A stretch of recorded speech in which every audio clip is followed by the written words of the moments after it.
आज आवरून गावामध्ये ठरवलं कारण बाप्पाचा आपल्या शेवटचा दिवस होता. मग प्रसादाचं नियोजन आपल्याला करायचं. प्रसादाचं नियोजन तिकडे चालू तोपर्यंत म्हणलं आता आपण आहे ना भांडे घासून घेऊ कारण भांडे घासावे लागतील. मग इकडे स्वयंपाक चालू झाला. इकडे जोपर्यंत स्वयंपाक चालू आहे तोपर्यंत म्हणलं आमंत्रण सांगून येऊ कारण सगळ्यांना आमंत्रण सांगायचं होतं. मग तिथून आमंत्रण सांगून आलो, खेळ खेळलो थोडासा. संध्याकाळ झाली. संध्याकाळी शिवाजी महाराजांचं भाषण ऐकून घेतलं सगळ्यांकडून.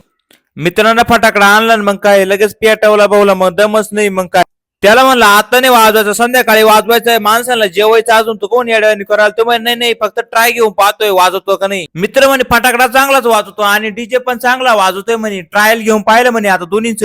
पण आधी ना जेवण करून घेऊ म्हणजे मग ना आपल्याला मिरवणूक काढता येईल. मग काय जेवण बिवणं बसून दिले. मला आता बाप्पाची तयारी करावी लागते. ट्रॅक्टर वगैरे सजवला होता. मला आता बाप्पाला तिथून उचलावं लागेल ना, तर सगळ्यांनी जमा व्हा. मग सगळ्यांनी जाऊ मग करून घेतला आणि बाप्पाला टारलीमध्ये बसवलं.